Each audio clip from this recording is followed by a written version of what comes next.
Hey guys, what's going on? It's Eli, back with another review video, and yes guys, you read the title, you know what I'm reviewing next, and as was clearly teased in the last review video, you figured it out. Yes.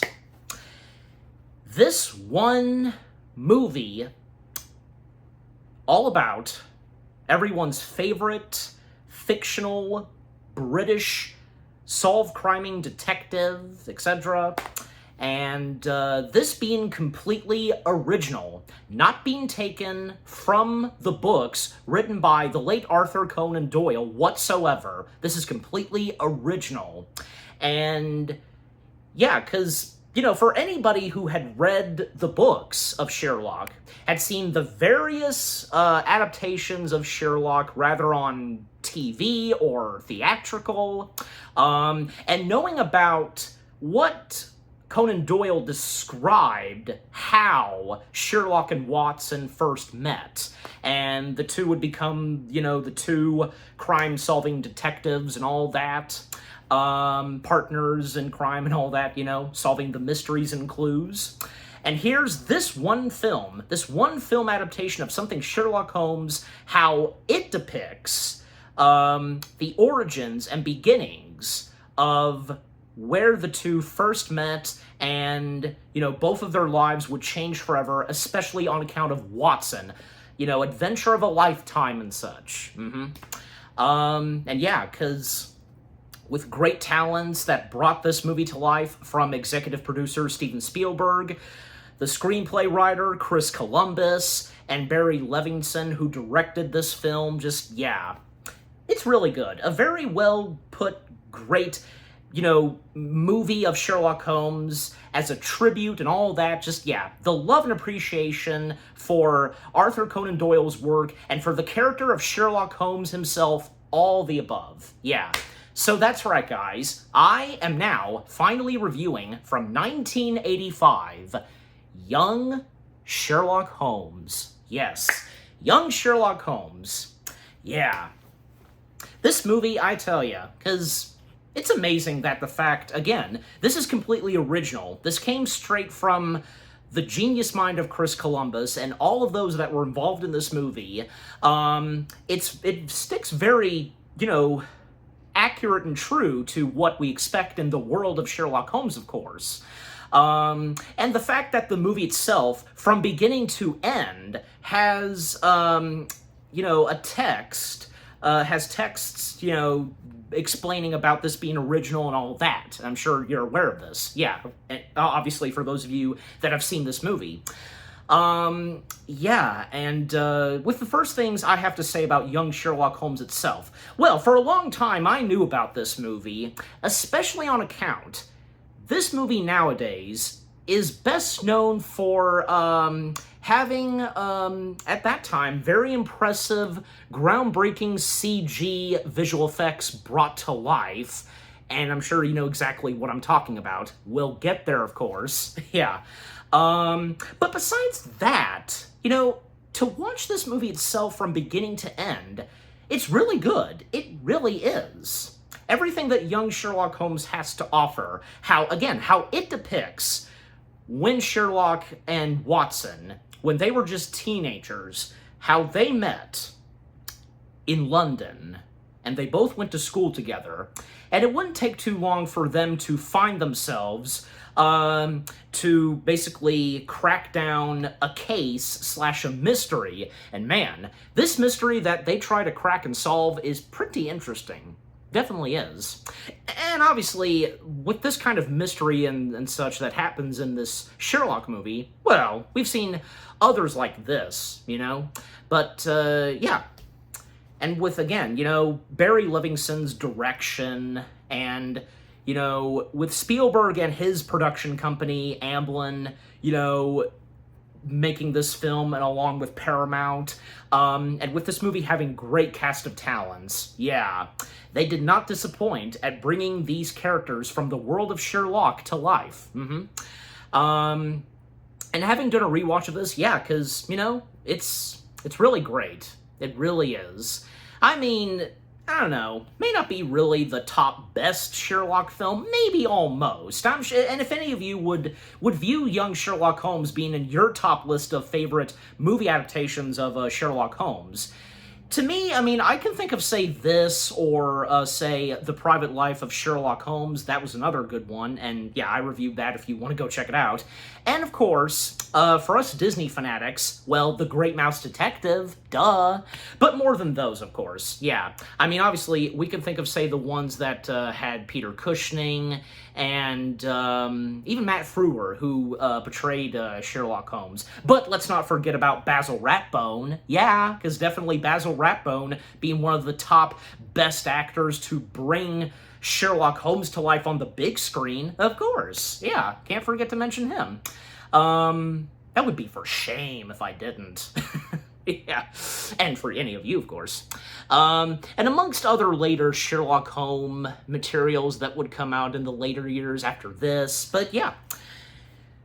To me, because Young Sherlock Holmes, it's a really good other movie adaptation of Sherlock being completely original, while staying true to the spirit of Sherlock Holmes, not coming straight from the books of Conan Doyle, you know? It still turned out pretty good.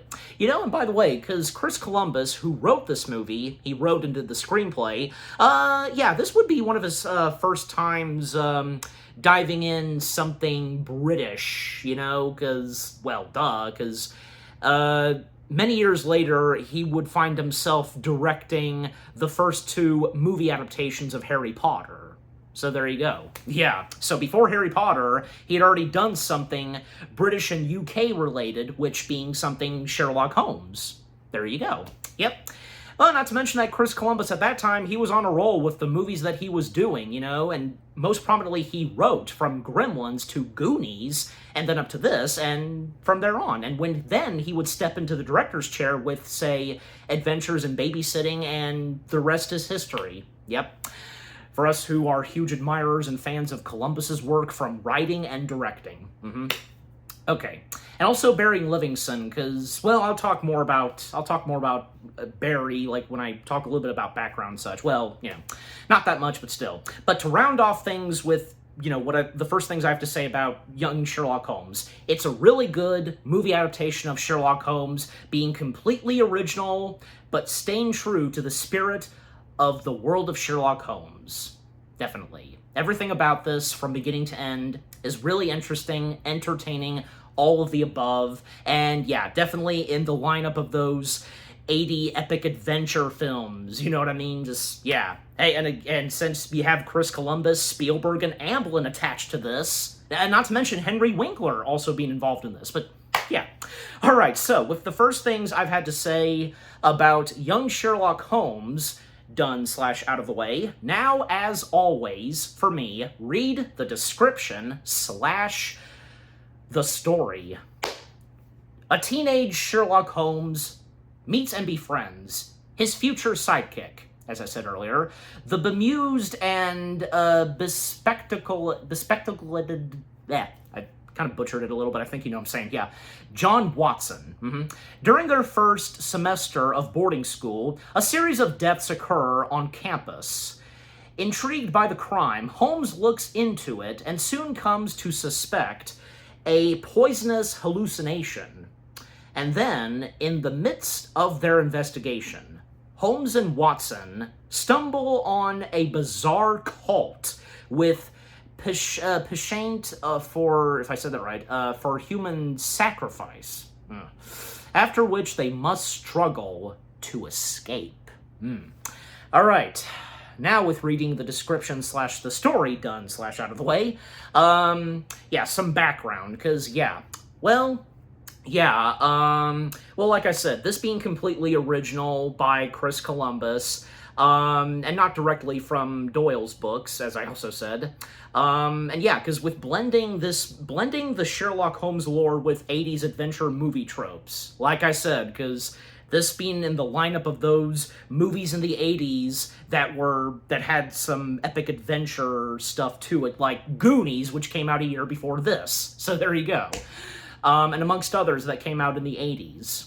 And then, of course, yeah, Spielberg being attached, and, well, Barry Levinson, who would step in to direct this, especially after directing, say, Diner, if anybody has seen the movie Diner, and aiming for a Dickensian feel. And Barry Levinson, well, after doing Sherlock Holmes, because the other films that he would go on to direct, well, he would go on to direct 2 movies with the late Robin Williams, Good Morning Vietnam most prominently, and Toys.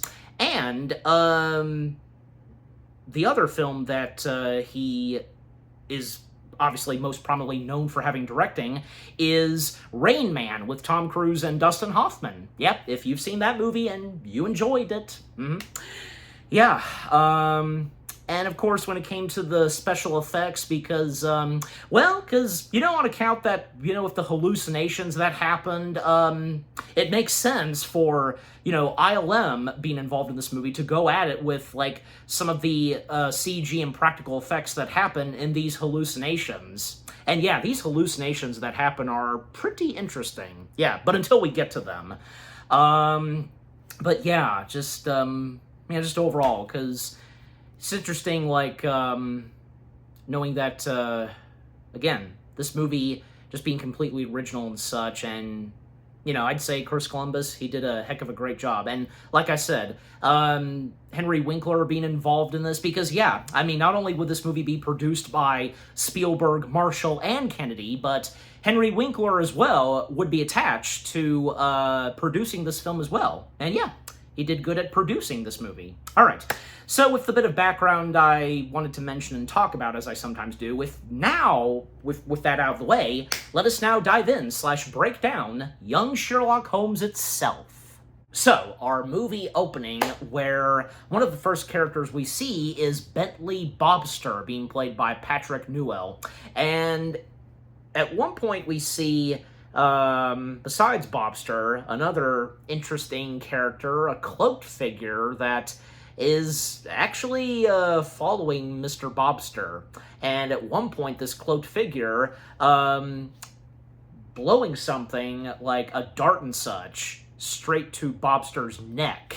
And Bobster didn't make much of it, maybe like a bug or something. That's it.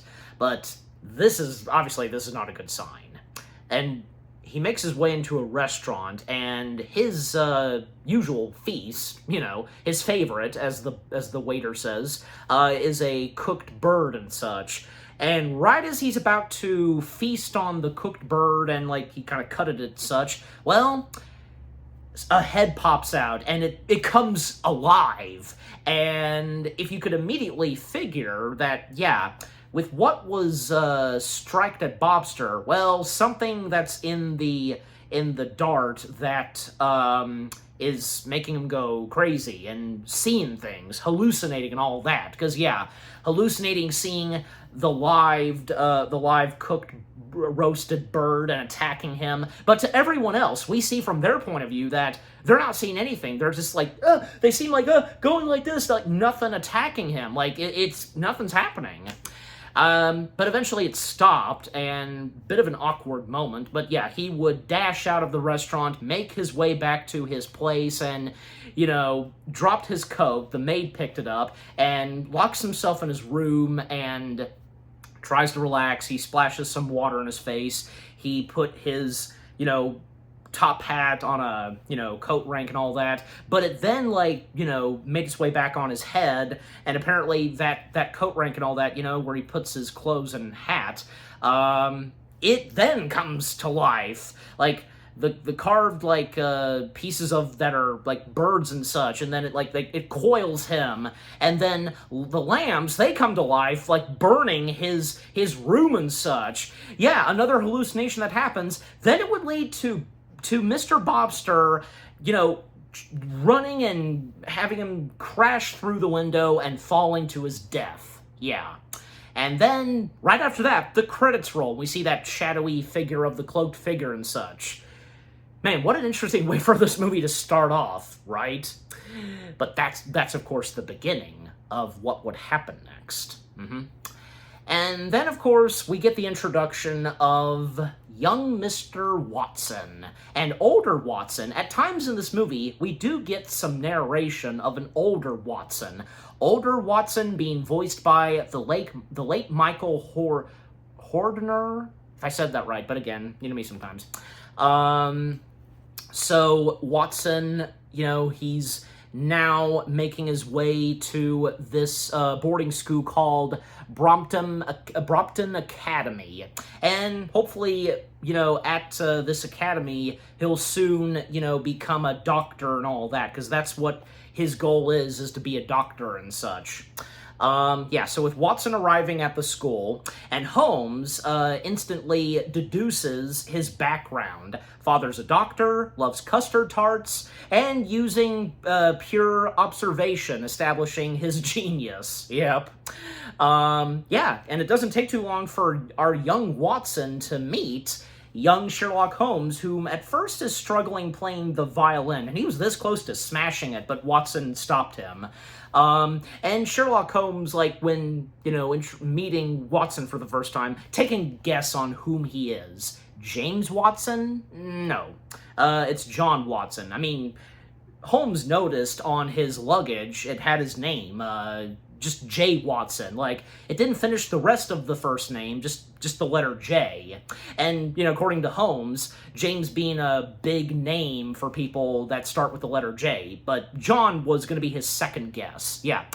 And thus, the two actors to bring to life young Sherlock Holmes and John Watson in this Sherlock movie: Nicholas Rao as Sherlock Holmes, the title character, and Alan Cox as John Watson.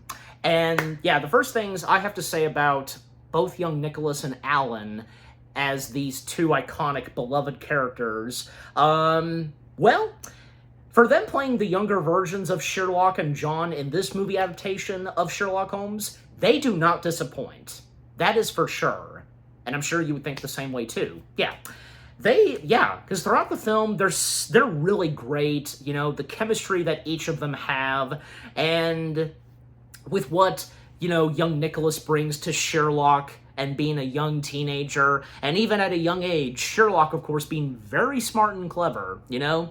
He had always had that in him. And, you know, John Watson, knowing John at times, like how he sometimes feels towards Sherlock and with the mysteries that he solves, you know, his attitude and such. Well, I mean, it is right there on account of young John Watson. Alan Cox, he's so brilliant as young John Watson. And, you know, the fact that John Watson throughout this movie, because, you know, he wears glasses, because I don't think there's a lot of adaptations of Sherlock where we would really see Sherlock with glasses, at least not to my knowledge. But no, I think that in the case of young Sherlock Holmes, young John Watson wearing glasses works pretty well. Yep, on account of Alan Cox and with what he brought to John Watson.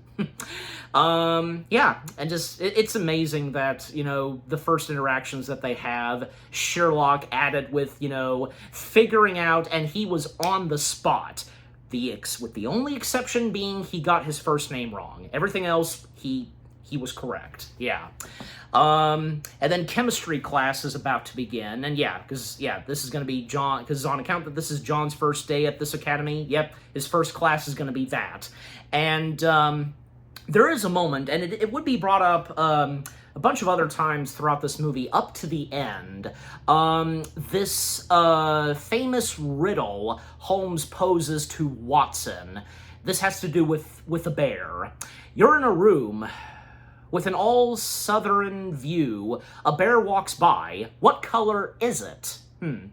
And Watson, you know, his observed guess is red.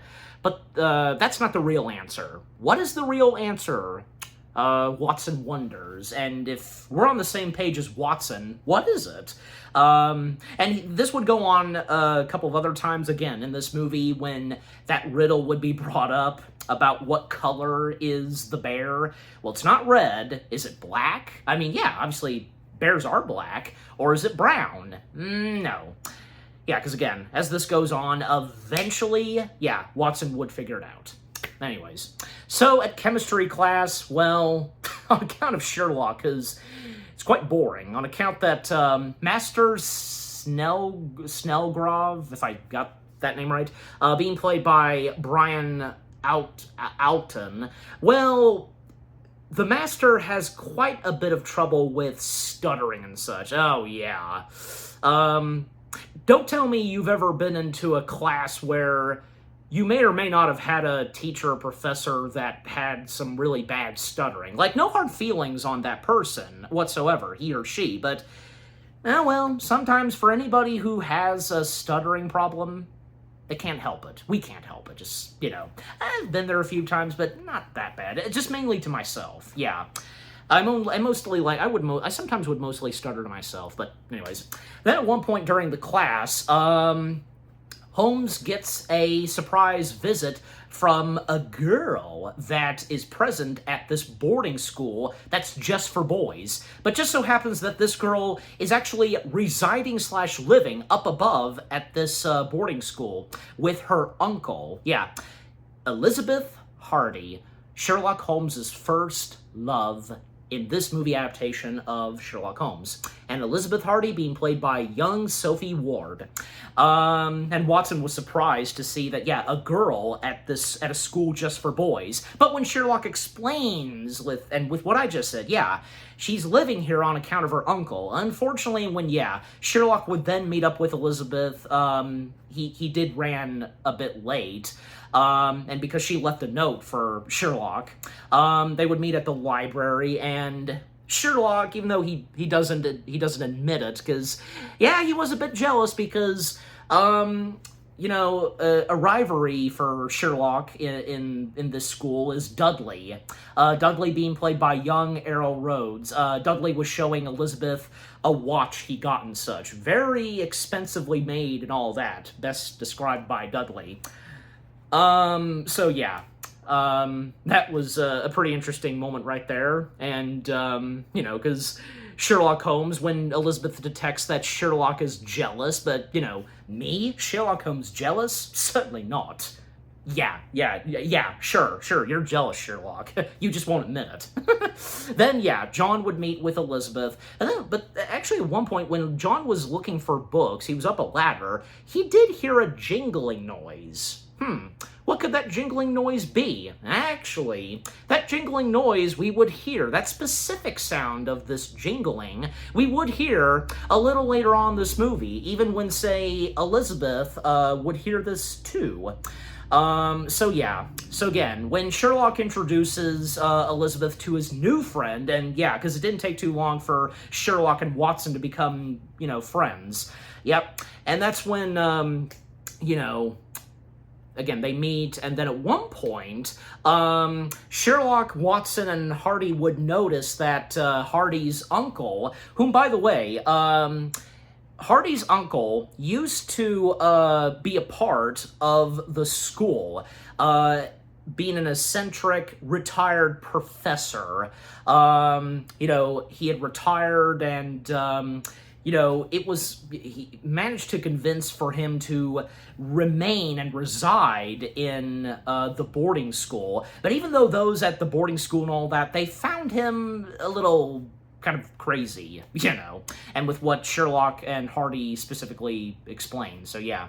Well, at one point, they notice, and when, Hardy's uncle calls out to them, Rupert T. Waxflatter, being played by Nigel Stock. Yeah. Rupert T. was a delightful character in this. It's unfortunate because we wouldn't get that much of him, but yeah, until we get there. Well, basically, Rupert has invented a flying contraption. Yeah, interesting. I'm to presume that, this would predate, say, the brothers, who, made a flying contraption from there on. You know which brothers I'm talking about, yeah. But Rupert inventing this flying contraption, trying to get it to fly, it's working momentarily, but up until when it crashes into a tree, and yeah, well, it was fun while it lasted, but, with more upgrades and more equipment put into this flying contraption, maybe it will fly much longer. So Sherlock, Hardy, and Watson, they would help out Rupert with the remains of his flying contraption, and we would see, of course, where Rupert lives up in the boarding school's attic with all the gadgetry and inventions and the experiments and such that he has. Really cool. We also get the pet dog of Hardy, Uncas, and Hardy introducing Watson to Uncas and, say hello and all that. And apparently Watson thinking that Uncas can say hello, and Hardy saying to Watson that Uncas is not a parrot. I mean, what was Watson thinking? Anyways. So yeah. And getting to know Rupert some more, because, yeah, genuinely such a nice, kind guy, and obviously a good uncle to his niece, Hardy. But then at one point, because we actually did see him a little bit ago, and this mysterious person, who comes up to the window of the attic, knocking and trying to get Rupert's attention. It's something very personal and such, and Rupert knowing who this guy is. And Sherlock, noticing that Rupert has a newspaper, and in one of the articles is about the recent death of Mr. Bobster. Yeah.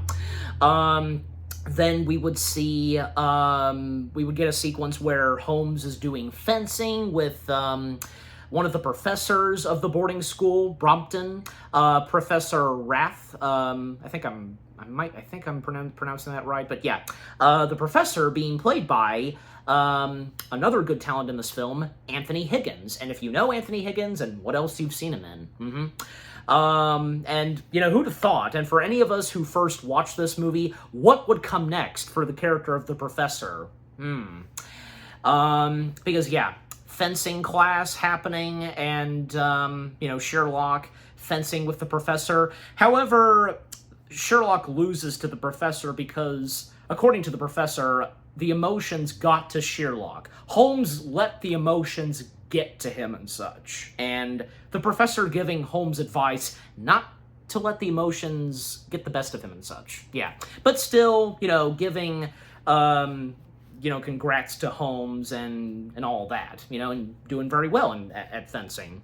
Then all of the students together for dinner. There was a prayer, and each of the students talking about what they want to be when they grow up. And even when Watson says that he wants to become a doctor, Dudley, who's there, of course, saying to Watson, "Nobody asked you," and then turning to Holmes, what's he gonna be when he grows up? Well, he's kind of in the zone because yeah, he's staring at Elizabeth, who is outside walking Uncas, and what Sherlock says is he doesn't want to be alone. Yep, because again, love at first sight for Sherlock, him and Elizabeth. Then at one point, and when we come to Elizabeth, at one point, Uncas noticed something, and so did Elizabeth a little. We heard the jingling and such, and the cloaked figure, and Uncas gets away from Elizabeth and chases after the cloaked figure, getting a hold of the cloak, but unfortunately, Uncas lost the cloaked figure and manages to escape.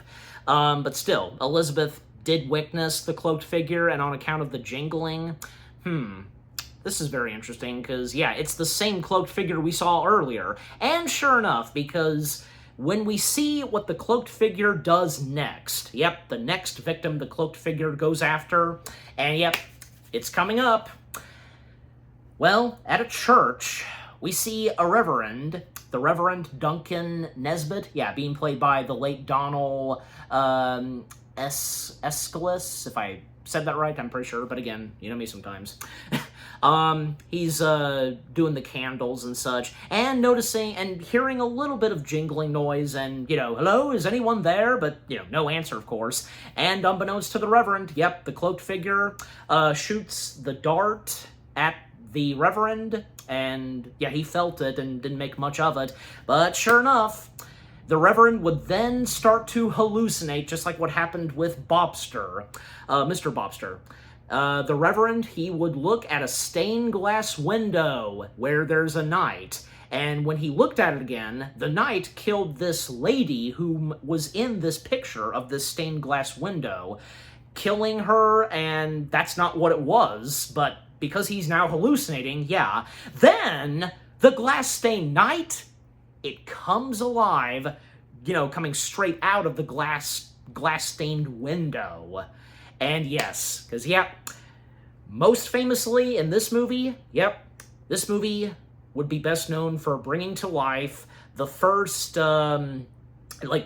computer digital character in a live-action film and such, Well, because keep in mind, because in the early 1980s, because CG, it had just gotten fully started and such, because, definitely in the early 1990s, CG really kicked off and such. Because, it technically began, in the 70s, but in the 80s, oh yeah, that's when it definitely kicked off. And some of the early films, live-action films that used computer animation from Star Trek II, The Wrath of Khan, The Genesis Effect, Star Wars Episode 6, Return of the Jedi, most prominently the hologram, and, because of Endor, the second Death Star, that part. And when it came to Lucasfilm making a computer animated short, The Adventures of Andre and Walibi, and this. And, the animators that were responsible for bringing to life the Glass-Stained Knight were some big familiar names at Pixar, and they were a part of Lucasfilm at first, but until a year later, Pixar would become its own thing thanks to Steve Jobs. John Lasseter, William/Bill Reeves, and Eben Osby. Yep. Yeah, and all the other animators that worked on that alongside with them, they did a fantastic job too. And, it's interesting to think, and, it's true, that just, 10 years after young Sherlock Holmes, and 9 years later, after Pixar was funded, became its own thing, because those that worked on young Sherlock Holmes, bringing to life a digital character, would go on to bring more digital computer animated characters to life in the first ever computer animated film, Toy Story. Yep, that's history for you. Oh yes. Anyways, but yeah, and I think that even as of now, how the Glass-Stained Knight looks in young Sherlock Holmes, well, I think it still looks pretty good for what it is. Its charm and all that.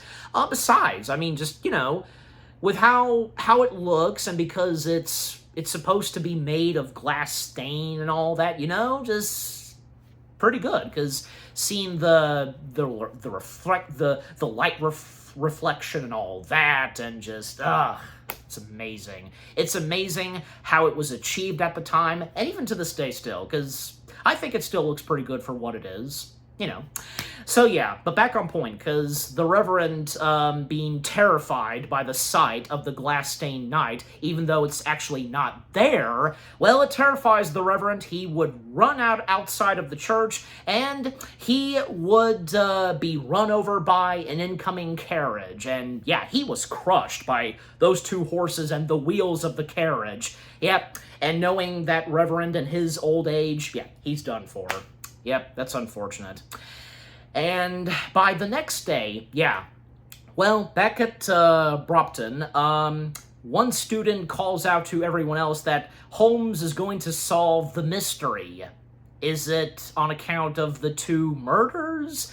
Not exactly, because with Watson once again narrating, basically, Dudley has put Holmes to the task to find the fencing trophy and giving him 60 minutes, up to an hour, to find the fencing trophy. And, well, Sherlock, he goes along with this. Very gladly does so. And even, say, Mr. Waxflatter and Elizabeth, they cheer off and, give Holmes courage and all that. Good on them, of course. So, yeah. All throughout those 60 minutes, Holmes, going through each part of the boarding school, trying to figure out and solve the case and where the fencing trophy could be.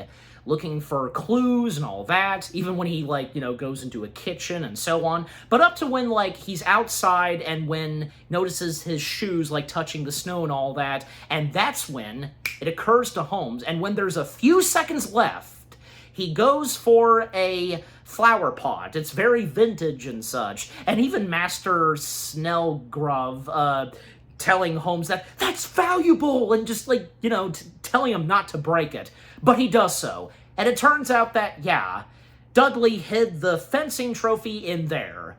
The case is closed. The mystery has been solved. Even the professor, Professor Rath, he placed a bet on, he did a bet on the Master Snellgrove, that, you know, the Master would pay him and such, give him some money, and, like, if Holmes succeeded, which, yeah, the Master ended up doing so. Yeah, and by the way, because, you know, throughout this film, at times, like, you know, the chemistry between the Professor and Holmes seems pretty good, and, but, yeah, this movie being one of those movies where you think that this character, so-and-so, is very nice and heartwarming and all that, has got good chemistry with the protagonist, but, yeah, but until we get there, of course. Okay, so then what happens next? Holmes would then explain to Watson, you know, how he solved it, because going through the kitchen and, like, noticing some, like, color prints and all that, you know, the colors of, like, red and green and all that, because from the stove, the oven, and all that, and when it came to a parallel, because his foot in the snow, his shoe and all that, and then when it occurred to, you know, with what Dudley did, and on account of the vase/pot and containing the fencing trophy, red and green. See, because, yeah, and with what all Holmes specifically explains, and Watson, you know, figuring it out, and when he answers and such, you know, exactly, yeah. Then, once again, Rupert calls out to Sherlock and Watson, because he's figured it out now, and he's gonna fly again. Sherlock knew, of course. And when he attempts to fly again, doesn't work out again. As, you know, poor Wax Flatter, he thought it was gonna turn out. Oh well. And it'll get better, obviously, sometime later in this movie. It's bound to, of course. Well, at one point, Sherlock, he would then pay a visit to Deputy Sergeant Lestrade. Yeah, I think I'm getting that right. Yeah, being played by Roger Ashton Griffiths. And if you know him, and yeah, he's another good talent in this movie. Because Sherlock, you know, basically coming to Lestrade about the two past murders of Mr. Bobster and the Reverend. And when Sherlock explains to him that they actually, in 1809, they went to the same university, Lestrade saying, coincidence? Well, not exactly, because both their deaths don't exactly match, on account of each of their different personalities, and with Holmes explaining this.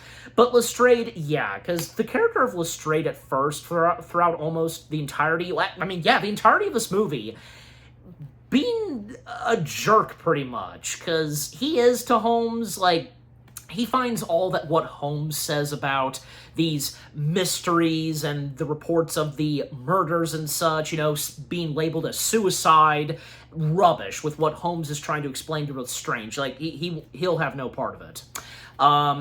Even when at one point Holmes would set Lestrade he would set him straight, I should say, yeah, set straight, about, at first, Lestrade not doing anything about this. Yeah. Well, anyways, but then what would happen next? And there was a moment where Dudley, because he and his fellow classmates were watching as Holmes and Watson were passing by, when Holmes was explaining to Watson, as I said, about how he figured it out, finding the fencing trophy in the vase. Well, obviously Dudley's not done right there, because he's gonna do something else. And boy, did he went too far, because during a class with Master Snellgrove, Dudley passes a note to Holmes, dropping it, and when Holmes picks it up, the Master turning around and noticing, and Holmes explaining that, you know, Dudley tried to pass it to him, but he dropped it. But Dudley denying it and saying that it's not mine, it wasn't, and he was going to hand it over to me, etc. And it turns out what's in that note is the answers to the exam that they're doing right now. And that would lead to Sherlock taking the blame, and it would lead him to being expelled. Good God, Dudley's such a dickhead. Pardon my French, but it's true, yeah. Oh, and I think it's obvious that with whatever Sherlock's going to do, in his way, he's going to get back at Dudley. Serves him right.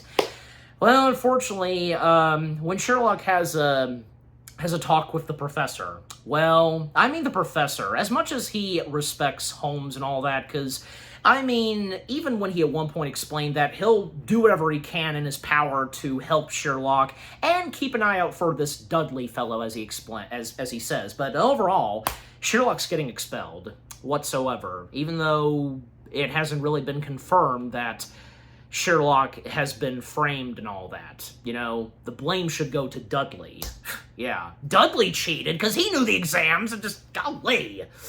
Anyways, but there is a positive moment right after where Holmes asking the professor for one last fence, and that's what they do. Yep, one last fence. However, at one point, Sherlock got distracted, not because of his emotions, but a ring that the professor was wearing that kind of like lit in his face. It distracted him. It blinded one of his eyes, and yeah, it distracted him, and he did get a cut from the fencing sword of the professor's.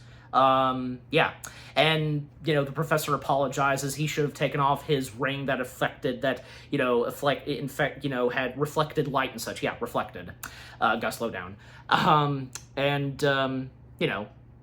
Still, it was a fun one last fence that both of them did. And then Mrs. Drib, yeah.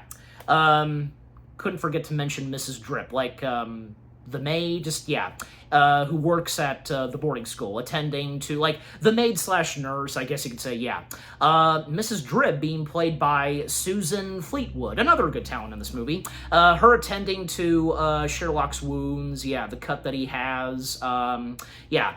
It does hurt a bit, but, he'll be fine later on. It'll heal, hopefully, if it does, but I think overall, it's possible that it might be a scar. We'll see as this movie proceeds. Okay, so what happens next? And to speed things up some, well, two things going on. One, Wax Flatter heading to this store to get some belongings and items and all that supplies.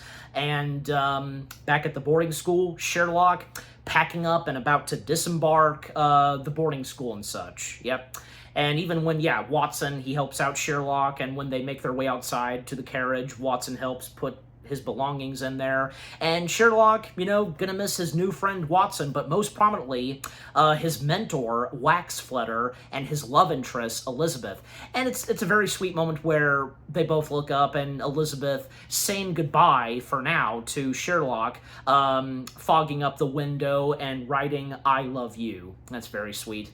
Even the dog, because even, kind of touching the window and such, there's no doubt that the dog is gonna miss Sherlock, Anyways, but when coming back to Wax Flatter, because, well, that cloaked figure is out once again, and, well, I think it's obvious that, Wax Flatter is the next target. So, sure enough, because, right before Wax Flatter enters in the store, the cloaked figure blows through the blowpipe, the dart, and it hits Wax Flatter, and he doesn't make much of it, but, when he enters in, then he would start to hallucinate when he would stare and look at these tiny statues of these gargoyles. One of them would glow have their eyes be glowing red, then one and the next would come and attack Wax Flatter, while the store owner, noticing this, doesn't make much of it. He thinks that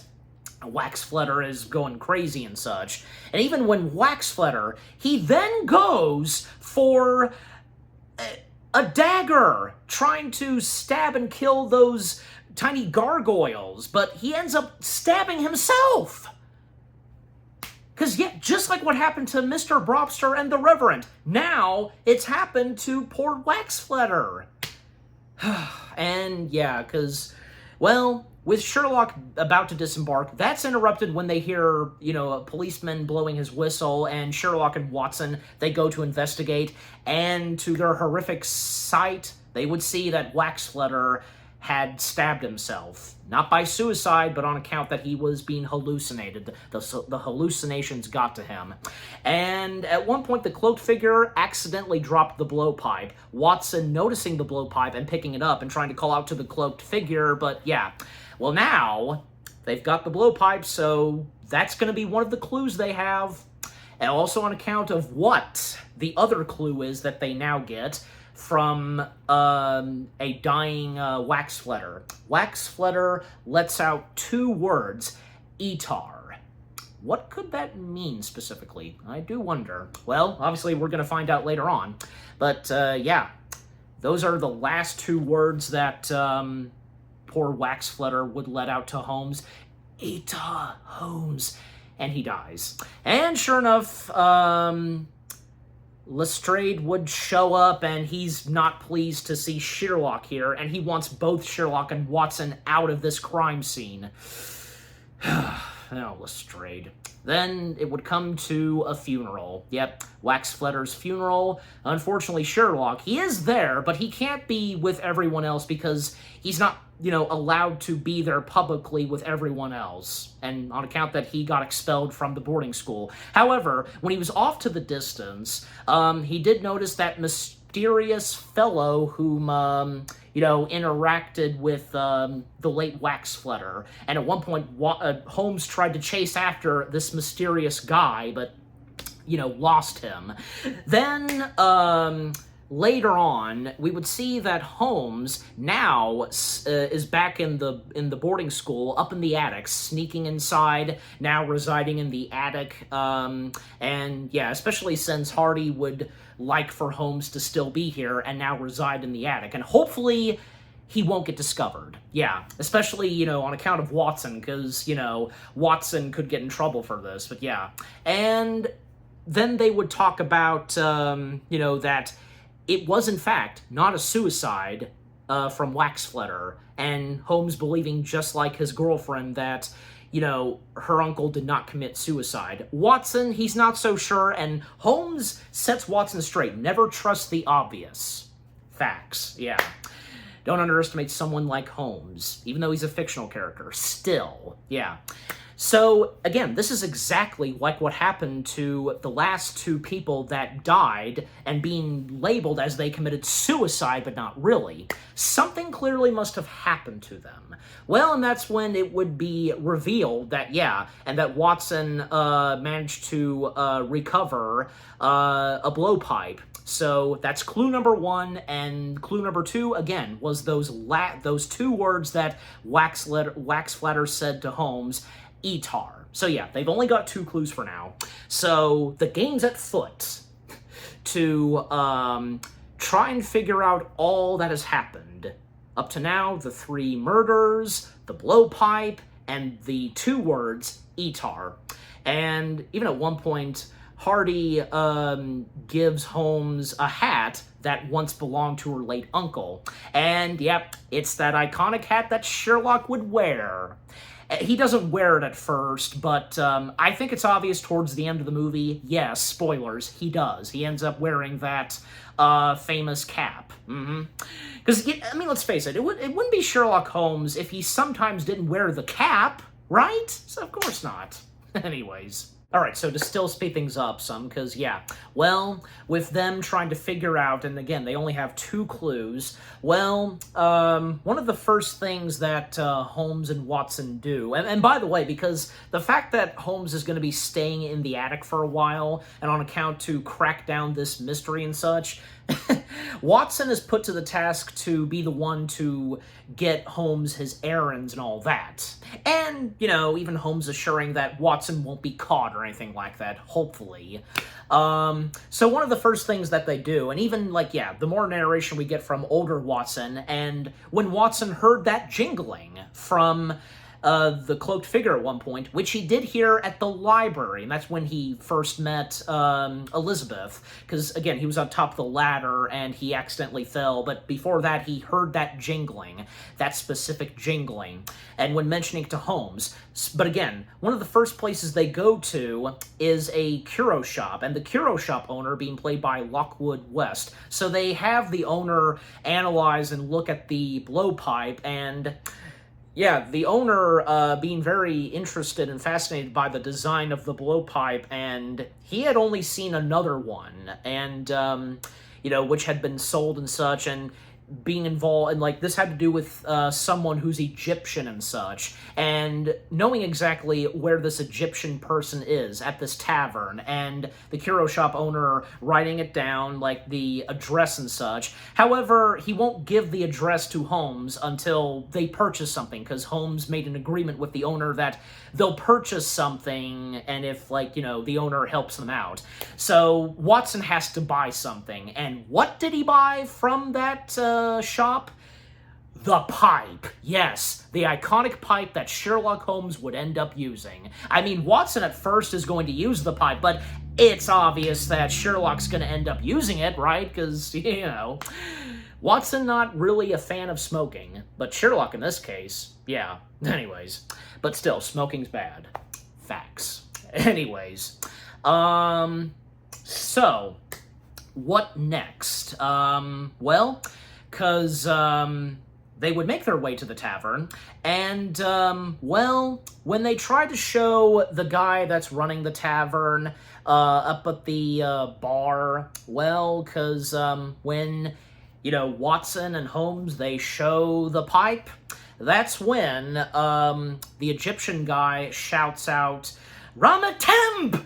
He's terrified by this and gets everybody, like, scared too. They whip out their swords. They want no part of this. They want Watson and Holmes out of their tavern, because they know what this is. They're familiar with the blowpipe, and with all that guy gives to Holmes and Watson a little bit of information, that's it. Like, he's terrified. He wants nothing to do with this. Yeah. So they get out of there. So yeah.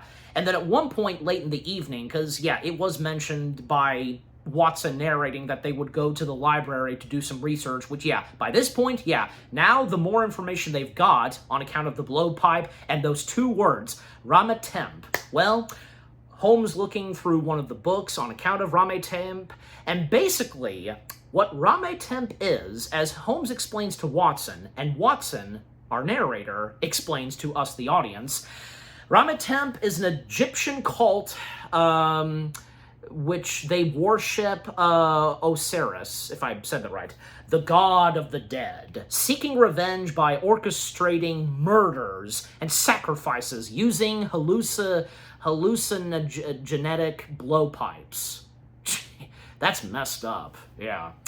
And, with those that are part of Ramatemp, they wear distinctive robes, and by using blowpipes, yeah, on account of that cloaked figure we saw throughout this movie so far, and by shooting poison thorns, including nightmarish visions and all that. Yep. An aim to revive an ancient Egyptian ritual and such. Yep.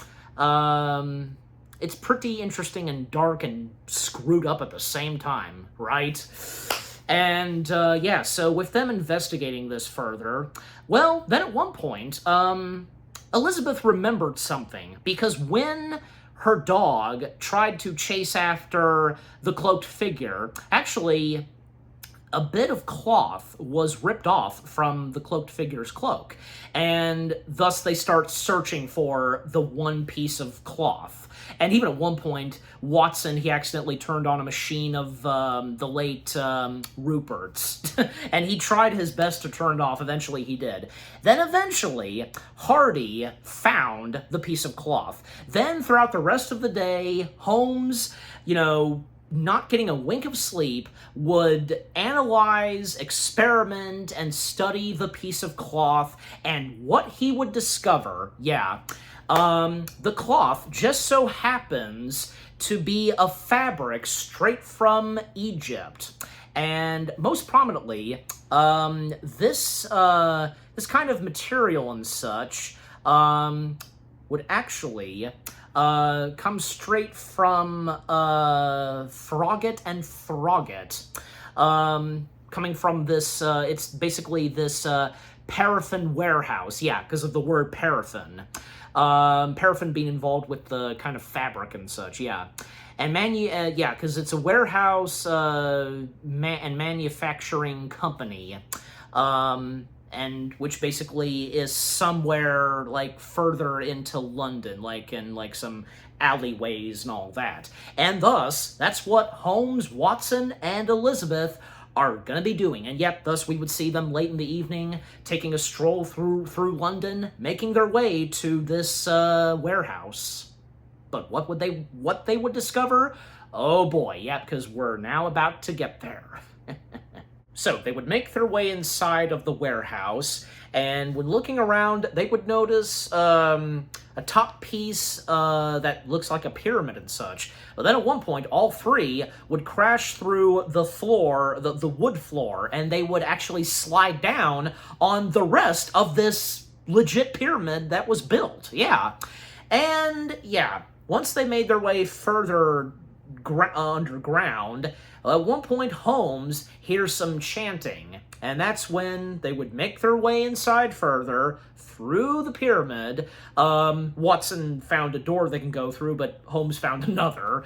And, well, because they find what's further inside underground, a palace and all that, and the chanting they hear. It's pretty interesting, this chanting and such, da da da, that kind of like tune and such, you know, the music that's played and with the chanting. I don't know, is it me or is it like I wouldn't say like it's like this and like the Temple of Doom kind of share a bit in common. I don't know, because this ritual and like this cult and all that, you get what I'm saying, but I don't want to go too far, but it just popped in my head, just one of those things. Anyways, but back on point. Holmes going further down to investigate and to observe some more. And apparently, because we legit see Rama Temp. We see the members of Rama Temp, these Egyptian people, and only having one band of hair that's, it's banged and such. And they're about to make a sacrifice. This young girl that's about to be sacrificed. The look on her face, it's like she's at it. She's out of it. Like, she's like completely stoned or something. You know what I'm saying? Obviously she's been drugged or whatever. And they wrap her like a mummy and, they carry her and they place her in her position where it turns out she's the sacrifice. They're gonna pour like some like liquid. It's like acid or something. And it doesn't take too long for Sherlock to blow his cover. All of them, all three have their cover be blown when he shouts at them that, no, she's still alive. And sure enough, it would lead to a chase. Yep, they would chase them all throughout where they would make their way outside of the warehouse and such, and it would lead to where they would find themselves at the London cemetery. And even at one point, a few of those Egyptian people, they did try to blow from those blowpipes, those darts. Did they miss? No, actually they didn't. All three of them did get hit by, each three of them, they got hit by those darts. And when they make their way into the London cemetery, oh boy, that's not a good place to be in right now. Because, once they made their way, Hardy is the first to hallucinating thinking she's fallen down where, a gravesite's been, dug and such, and where she thinks that she's seeing her late uncle, like, throwing dirt and such with a shovel, and Holmes trying to get her to snap out of it that none of it's real. But then, we now turn to Watson. He starts to hallucinate. He makes his way to where he thinks that a door has opened, and there's this, like shelves of foods and such. And those foods come to life. Yeah, this is where, more of those practical effects step in, and where, this movie goes at it with the hallucination stuff that happens, where, it makes sense, because, why else would we have, crazy, rambunctious foods coming to life, making funny sounds and such. And yeah, they start to attack Watson, like these hot dog wieners wrap up around his legs, causing him to tip over. A couple of like desserts, like they stuff themselves in his mouth and all that.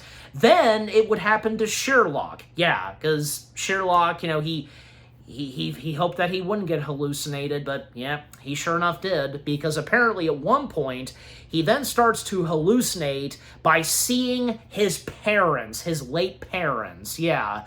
I mean, the movie didn't really say that much about his parents, but yeah, obviously, and knowing about the character of Sherlock, in some versions, yeah, and in this, he lost his parents, yep. Mrs. Holmes, when he first sees his mother, Mrs. Holmes, being played by Vivian Chandler, if I got her first name right, yeah. She's crying and sobbing and all that. Then when we see Mr. Holmes, Sherlock's father, played by Roger Brierly, he's upset towards his son, blaming this on him for spying on him, it's none of your business to see my privacy and all that, and Sherlock trying to apologize to his dad, but, it is a hallucination, it's not real. And, I mean, eventually, Sherlock, he manages to snap out of it, but when he thinks it's still a hallucination, when one of the Egyptian people steps in and tries to take him down with a sword, and nope, it's not a hallucination, it's real. Sherlock trying to dodge and avoid it, but thankfully, the cemetery groundskeeper thankfully steps in. The cemetery caretaker, played by John Scott Martin, saving the day, stopping that one Egyptian person, and yeah, he bolts. But it would lead to where all three of them are brought into Lestrade's office, and Lestrade just, with all that's happened, what the three of them got themselves into, and, Sherlock setting Lestrade straight that he hasn't solved this yet, and not once believing him, and by this point, Sherlock explaining to him on what they had just witnessed. Not just him, but the other two, Hardy and Watson. And even when Sherlock mentions this to Lestrade, a detective, relies on perstition, I think I did mispronounce it some, yeah, intelligence and imagination. And Lestrade asks, where did you get those words? And it's right behind him. There's literally a frame picture of those words. Yeah, you got Lestrade there. But then Lestrade, going on saying that, he's done his job, and being in Scotland for 7 years, what he did, but not exactly. And the look on Sherlock, Watson, and Hardy, their faces, yeah, because with what Lestrade is saying, he's done something, he's achieved something, not exactly. Not what he's missing out on and he's not going to do, because he refuses to believe Sherlock and all of that. And, Lestrade saying to Sherlock, I despise your intelligence, and in return, Sherlock says to him, and he gets him right there too, I despise your laziness. Yeah, he deserved for those words being said to him, and Lestrade, he's had enough. He just has them to get out of his office. However, Sherlock manages to to at least leave something for Lestrade to, investigate and analyze and such. Those 3 darts. And when Lestrade tried to dispose them, he accidentally got pricked by one of them. Yeah, it got into his finger and just kind of pricked him and such. Yeah, he's gonna hallucinate very soon. Well, surely it's not going to take that long for him to hallucinate, because, I mean, I guess it depends, and on account of what happens in this movie, because, when it came to the first 3 victims, I mean, it didn't take them that long to hallucinate, but in the case of Watson, Holmes, and Hardy, it took them, just almost about a minute? 1 minute, I want to say, for them to then start to hallucinate, because when they were escaping and trying to get out of the warehouse, they did get hit by those darts, but it wasn't up till when they got to the London cemetery, that's when each of them, one by one, started to hallucinate. So, I guess it depends on the reaction and affecting their body and their mind. So, yeah, there you go. That's understandable. All right, so back at Rupert's laboratory up in the attic, well, because Sherlock, he's still trying to solve this case, as well as, Hardy and Watson. I mean, meantime, Hardy is resting, because on account of the hallucinations, and Watson, I mean, he's doing okay, but, having just a bit of a headache after the hallucinations. Watson, at one point, tries to help out Sherlock, like showing a portrait that actually it's a drawing that does have a young version of Wax Flatter, but Sherlock, he doesn't make of that picture at first, but that's when it occurs to him, because yeah, I mean, obviously he did get a quick look at it, but yeah, knowing Sherlock, because even looking at something very quick, like, he'll easily memorize it, So when asking Watson for that art picture again, he realizes something. These 4 guys that are in this picture, not only Wax Flatter, but also the other 2 men that unfortunately got killed because of the hallucinations, Mr. Bobster and the Reverend Duncan Nesbit. But the other man, the other 5th guy in this picture, along with those 4, I meant, not 5, 4, is this one guy that we did see earlier that had a private conversation with Wax Flatter. He was acting very suspicious, and when Holmes saw him at Wax Flatter's funeral and all that, Mr. Chester Cragwitch, yeah, I think I got his last name right, that's one of those other clues that they've been missing. So that means they're going to have to go and find this Chester fella that knew Wax Flatter and those other 2 gentlemen, Mr. Bobster and Mr. Nesbit. However, it's interrupted when the professor at the boarding school, Holmes's cover's been blown. Yep. So that means that, the professor informing Sherlock that if the board members were to know about this, Sherlock would find himself in jail. However, the professor is willing to forget this happened, and I'm guessing for one more time, like, letting Sherlock off the hook, just, However, not only does Holmes have to find himself going back home officially, but the same thing is now going to happen to Watson. Yeah. But even like when the professor informs, young Watson that if the board were to know about this, like, it would be a summarily expelled and all that, with what he specifically says. And as for Elizabeth, because when the attention is turned to Elizabeth, yeah, because she does tell the truth that she did allow Holmes to stay up in her late uncle's laboratory and all that. Even at one point it was suggested that, and by Mrs. Dribb, that the dog, Dunkus, would be taken to the pound, and of course Hardy wouldn't want to let that happen, but then Mrs. Dribb takes it upon herself that maybe she'll look after and take care of the dog. Well, that's good, but, still, it's just not really right. But, yeah, unfortunately, with again, their cover being blown. Well, that's not going to stop Holmes still to proceed with this investigation and cracking down and solving this mystery by going to Mr. Chester. And yeah, because even when, he convinces Watson to still help him and all that, because, he can't do this, not only having Hardy to help out too, but he also definitely needs Watson by this point, yeah. And they would sneak out of this room that they were in. They were locked in. They would sneak out of the window. They would go into where Elizabeth is staying at. And when talking about Chester Cragwitch and all that, they're going to go to him, and hopefully they'll get some information from him and such, and on account of the Rama Temp, etc. Because obviously, from Wax Flatter, Mr. Bobster, and Mr. Nesbit, and now all that's left is Chester, they know something about Rama Temp. And even at one point, Sherlock telling Elizabeth to retrieve anything, valuables and such from her late uncle's laboratory and all that, and then, she'll meet up with them and such. Yep. So, yep, the game is at foot still. And even before Sherlock and Watson, they disembark, they have to go through a window up top of the door in Elizabeth's room. Watson is trying to get himself out of there. Elizabeth and Sherlock, they go for a romantic kiss, and obviously Watson, he saw this, and he comments, "This is too much for me." But yeah, so both of them proceed on their merry way, Holmes and Watson, to meet with Chester Craigwitch.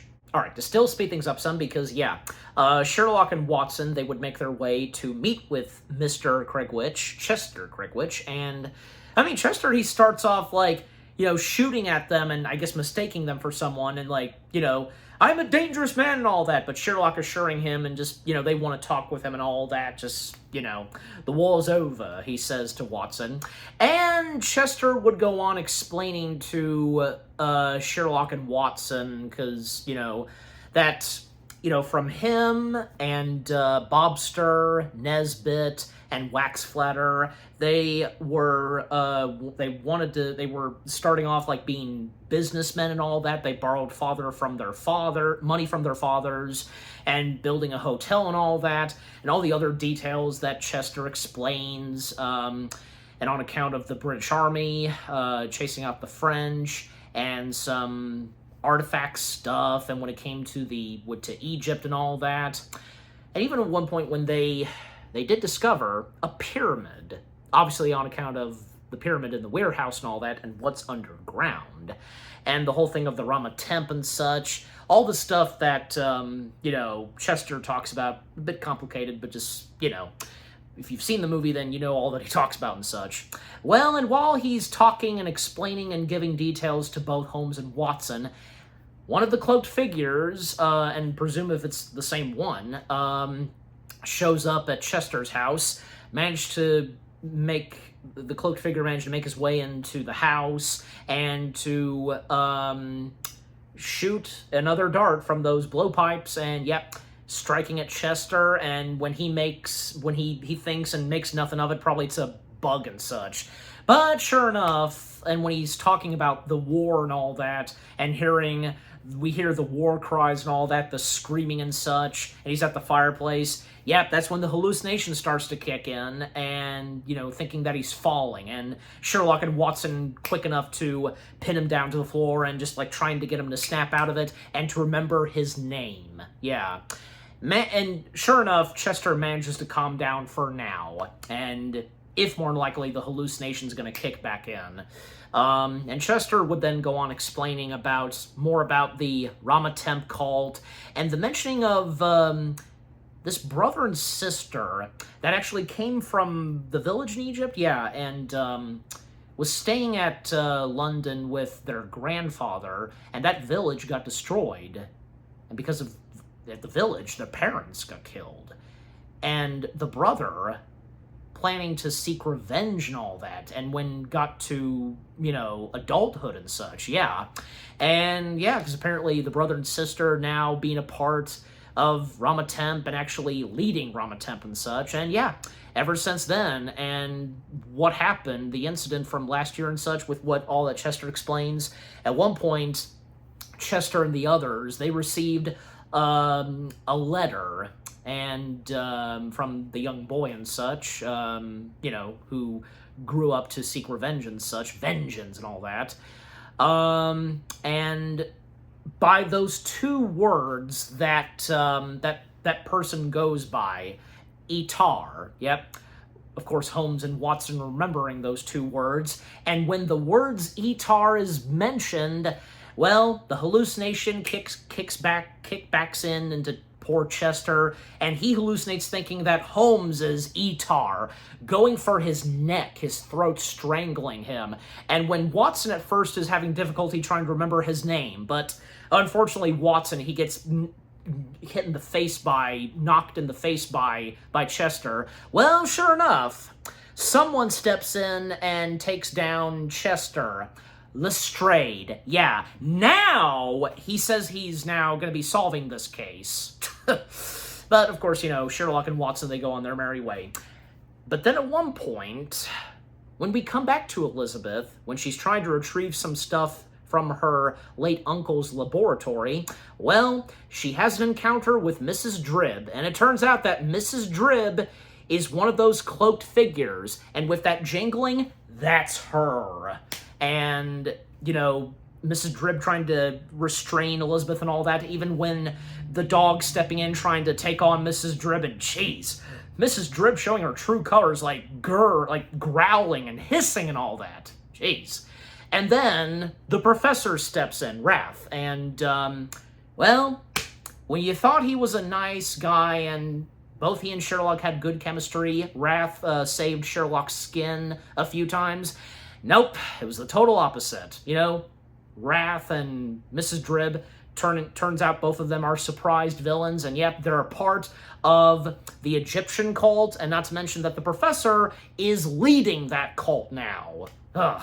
And even when, at one point, the professor tries to question Elizabeth, and with his ring, having a reflection be hit in her eyes, and telling her to tell them where they are, Watson, Sherlock, and Elizabeth explaining that you'll never find them, and with the reflection hitting her eyes, that's when she's completely hallucinated. She's just like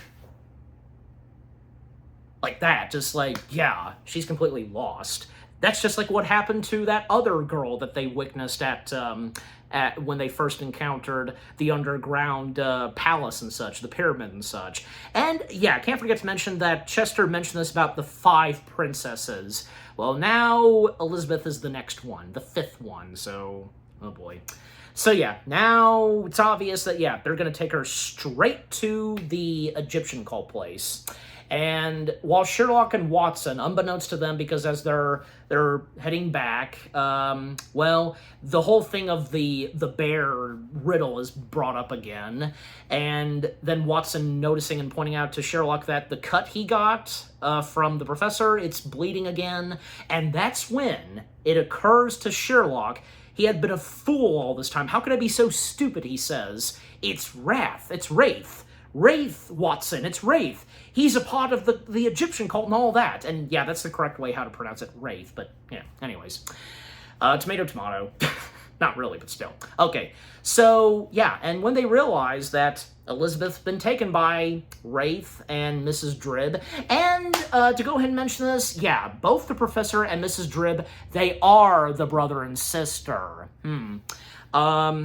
And because Watson and Sherlock, they're not able to catch up to the professor and Mrs. Drib holding Elizabeth hostage in a horse carriage, well, they can't go on foot. They instead take Waxflatter's flying contraption. Yep. Even Sherlock, he made a few adjustments himself. Yep. So now the flying contraption, when they get it to take off, it's working properly now. It manages to fly throughout London. They managed to catch up to the horse carriage, making their way to where the Egyptian cult is. And also, close call, because Sherlock and Watson were this close to hit Big Ben. Yeah, but they managed to dodge it.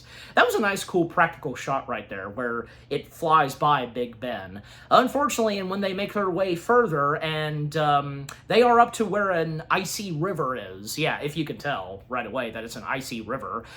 Sherlock doesn't know how to land this thing, but ultimately they manage to land it, but they break off the ice, and it's slowly about to sink.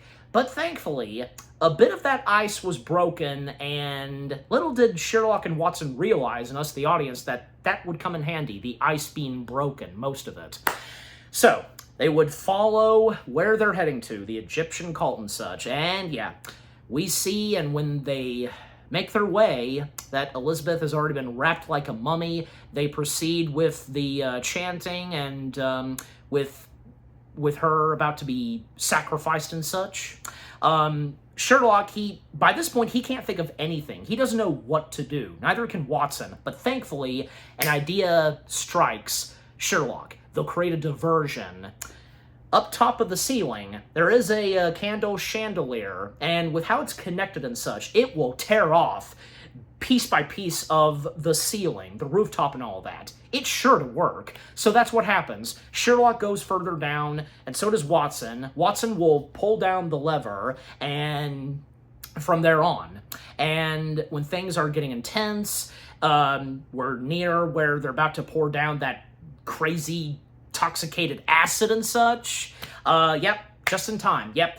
Sherlock giving Watson the signal, pulling down the lever, creating the diversion, the chandelier comes down of candles, and the entire ceiling collapses, and yeah, all hell breaks loose. And Watson going to Elizabeth's aid, unwrapping her, and Mrs. Dribb stepping in, and Sherlock managing to jump on Mrs. Dribb, and even Mrs. Dribb, she was going for the blowpipe, having it, and was going to blow it, on Sherlock, the dart, but very clever on Sherlock.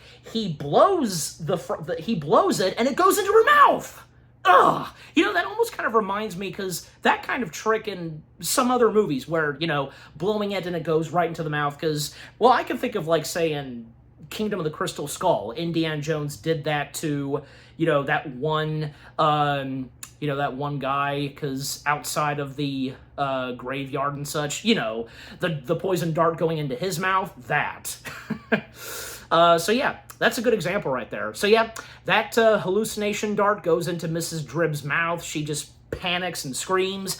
Then she would catch herself on fire. And yeah, she's done by this point. That's the end and demise of Mrs. Dribb. Sayonara, you bitch. It's true. Pardon my French. But anyways, and then Sherlock, because he actually doesn't manage to get out of there, because a lot of stuff, like, collapses on him, but Watson, I mean, he tried to help Elizabeth get out of there, and when Sherlock encouraged him to go with Elizabeth, but Wraith, because he managed to survive this, of course, and yeah, because we saw him there, and he was wearing that kind of mask, yep, him being there, but yeah, now, he knocks out Watson, he takes Elizabeth hostage. I mean, what's he gonna do by this point? I don't know, whatever he's gonna do to Elizabeth, I'm sure he's just gonna find whatever he can to dispose her, because when they make their way up to the carriage, he ties her up with rope and puts some, like, fabric or whatever in her mouth, white stuff.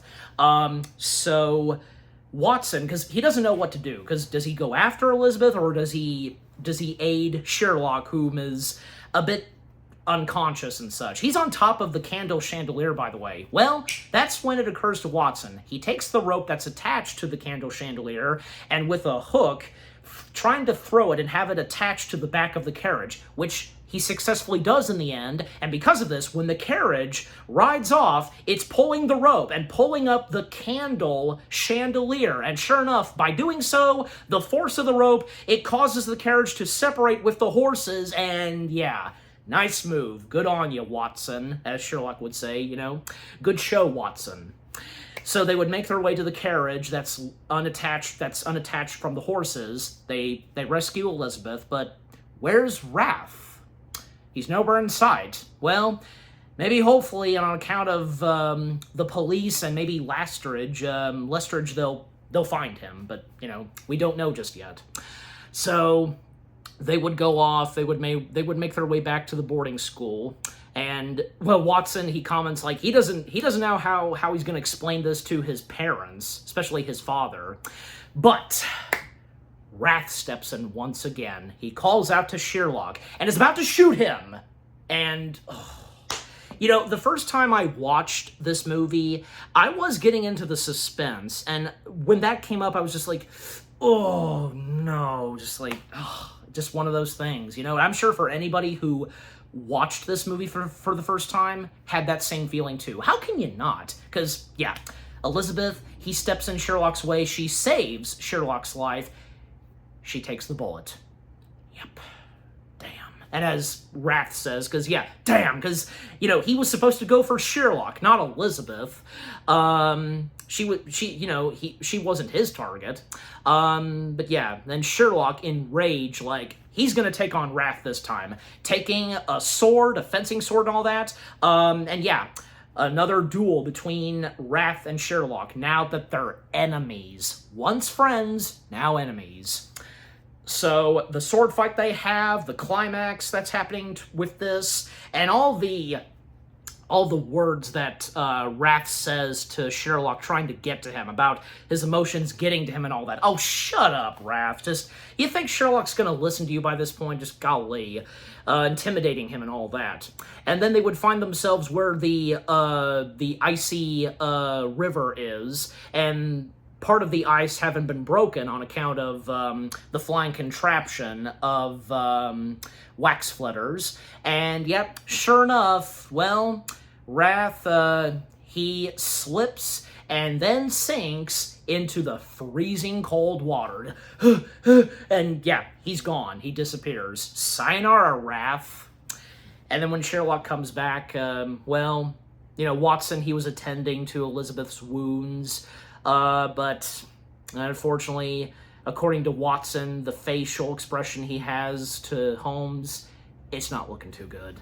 And, well, Holmes and Hardy, the last words they would say to one another, and Holmes very sweetly saying to Hardy that they'll see each other again in a much better world, in heaven and such. And Hardy saying to Holmes that she'll be waiting for him, and he'll be very late, because that's typical of him. But, you know, still. She loves him either way. And yep, Elizabeth Hardy dies. That's a shame. Yeah, and also on account that by one shot, you know, shot by shot, we see Watson shedding a tear, and Holmes as well. And even earlier, almost forgot to mention this, that when Wax Flitter's funeral was happening, Watson did notice this, and according to Watson narrating, the only time he ever saw Holmes cry, very rarely, on 2 occasions, he shed a tear at Wax Flitter's funeral. Because, yeah, Wax Flitter being such a huge mentor to Holmes, and then when it came to Elizabeth dying, yeah, that's when he cried a second time. And that was it. Yeah. 2 people that were very important in Sherlock's life, both gone. Yeah. And all that he has left is, well, now Watson, because now Watson being an important person in Sherlock's life. Yep, as we all know. So, the aftermath to all this. Well, still, Holmes now officially disembarking the boarding school. And Watson, he's actually going to be staying at the boarding school. And he's actually going to now take care of Elizabeth's dog, Uncas. Yep, good for him. And Sherlock saying goodbye to Uncas and such. And Holmes explaining to Watson all about Wrath and, you know, because Wrath was the boy and the brother, and Mrs. Dribb was the sister. Also, you know, Wraith finding a way to, in which he succeeded, to convince the boarding school to have Wax Flitter remain in the boundaries of the boarding school and such, which obviously would lead to, you know, wanting to keep Wax Flitter, and on account of Chester and the whole thing of assassinating each of them, you get what I'm saying? Just, yeah, by making them be hallucinating and all that because of the darts. See, because, yeah, the last bit of information and details and clues that Holmes delivers to Watson, yeah, and the case has now been officially closed. Yep. And so, yep, Sherlock and Watson, you know, saying goodbye to one another, and Watson, well, because, you know, Watson giving the pipe to Sherlock, because Watson won't need that pipe, Sherlock would, because, you know, it'll best suit him, be a much better smoker than Watson, and Sherlock having that cap, yep. And also, the coat he's wearing, it did once belong to Wraith, yeah, but now he's wearing it. And the way Holmes describes it, like, he's wearing, like, a trophy, you know, leopard skin and such. That's a good way of putting it, yeah. Yep, and, well, Sherlock, he has no plans on coming back to the boarding school and all that for the holidays, because so many memories he had, and on account of Elizabeth, and when he looks up at that same window Elizabeth was in earlier, yeah, definitely understandable. But anyways, so, yeah, for now, Sherlock and Watson, they say their goodbyes. And Sherlock, in his official getup, the coat, the hat, and the pipe, as he disembarks in the carriage. And the last bit of narration we get from Watson, Watson had a good feeling that this would, in fact, not be the last time he would see and be with Sherlock. Because, obviously, years later, they would reunite, and the rest would be history for both Sherlock Holmes and Dr. Watson. Yep. And even, like, say, Watson, like, was, you know, realized that it was an adventure of a lifetime and such. And also, he figured out the bear riddle.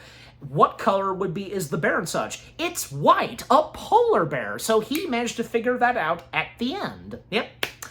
And like I said, right before the credits start, because and at the beginning of this film and at the end, before the opening credits and the closing credits begin, there were two texts, describing of this movie being original and such, and at the end, the text describing that, this being a tribute and such. Yeah, and a good one. So that was very nice. And during the end credits, we see some more footage, like a carriage on the snowy road and such. Well, it couldn't be Sherlock, could it? Because what's going on here? Well, apparently, after the credits finish, there is, in fact, an end credit scene. Someone is checking into a hotel. Whom is this mysterious figure that's checking in this hotel and such? And the hotel receptionist being played by Nancy Nevinson. Oh, did I forget to mention what happened to Dudley? Because, Dudley, what he got in return from Sherlock was Sherlock put something experimental in Dudley's drink, which made him go completely white. His face and his hair, and that's the last we saw of Dudley, so good thing I remembered to mention that. And to mention some of the other cast members very quickly, three of Dudley's friends. They're just credited as Dudley's friends. They were played by Matthew Ryan, Matthew Blackstade, and Jonathan Lacey. Ethan Eagle being played by Walter Sparrow. Kazakh, Lower Nile Tavern owner, right, being played by Nadim Sawala, if I even said that right. And the school reverend being played by Wallaby Goddard. Yeah.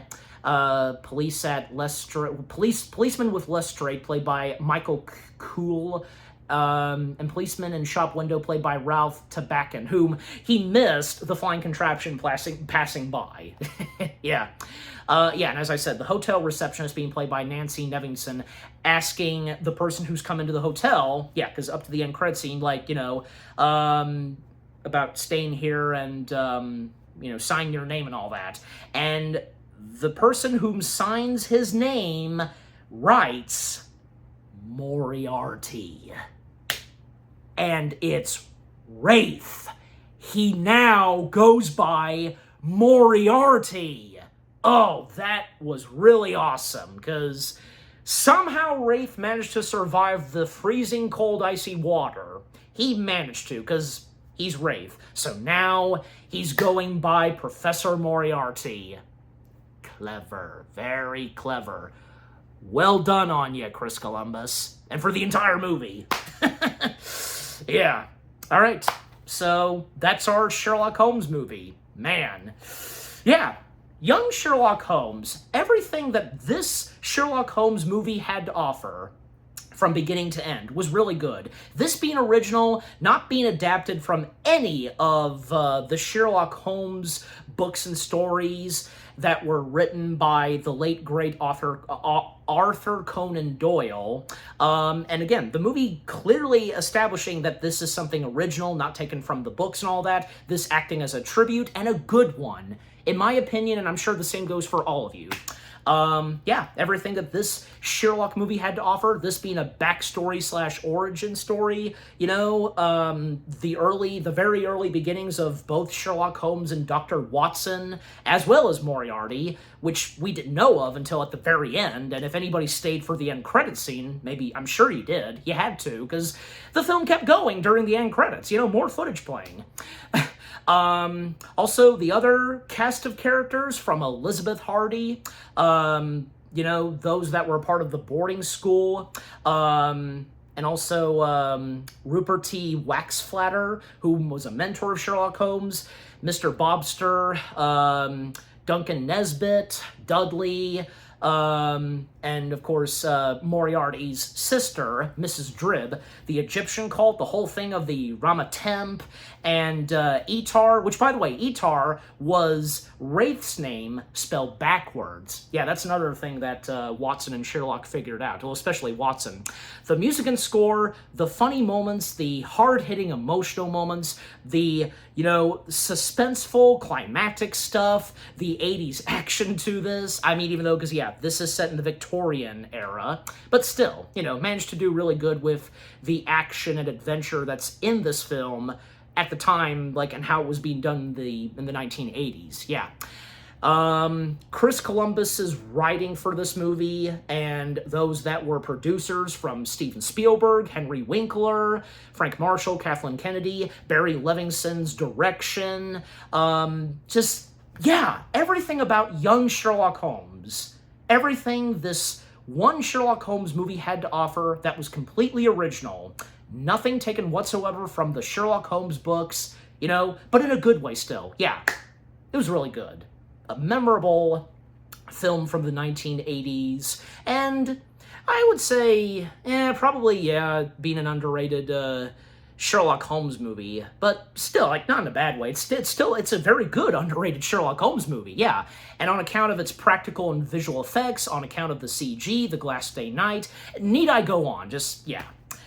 Again, overall, young Sherlock Holmes, it's really good and entertaining, all of the above. And I'm giving young Sherlock Holmes, why not? And this is good. This sounds right and good. Yeah. 8 out of 10 stars. Yes, 8 out of 10 stars for 1985's Young Sherlock Holmes. And what about you guys? What did you think of Young Sherlock Holmes itself? When was the first time you watched this, and when you were aware of this, maybe for some of you, like me, you first heard about this movie on account of the glass-stained night, the CG and all that in Young Sherlock Holmes, and being done by the Pixar computer. But also, Lucasfilm and ILM, and would Young Sherlock Holmes be one of your top favorite Sherlock Holmes movies, and on account that this one is completely original? Do you think what Young Sherlock Holmes had to offer, with how it tells the story of how Sherlock and Watson first met, when Sherlock did have a love interest, but not anymore, because he never loved again after Elizabeth sadly died, and how did that feel on you when sadly Elizabeth took the bullet? And was it interesting with what the mystery was in this Sherlock Holmes movie? Ramatemp, this crazy Egyptian cult, the clues and solving the mystery, and if you were on the same page as Sherlock and Watson trying to crack down the mysteries and all that. Favorite moments, favorite lines, did you get some good laughs, and did you get a bit teary-eyed and just you felt the impact, oh my gosh, and if you stayed for the end credits, when it turns out the professor, being the surprised villain and on account of Mrs. Drip, Professor Wraith would then go on to be Moriarty. Yeah. Need I go on? Again, overall, what do you think of Young Sherlock Holmes itself, with what all I've had to say, my review, and what did you think of my review? Leave comments and give this review video a like, as always. And so, guys, with all that being said, thank you very much for watching. I hope you guys enjoyed my review of Young Sherlock Holmes. More review videos are coming your way. They're going to be awesome. Keep looking forward, and I will see you guys in the next video / review.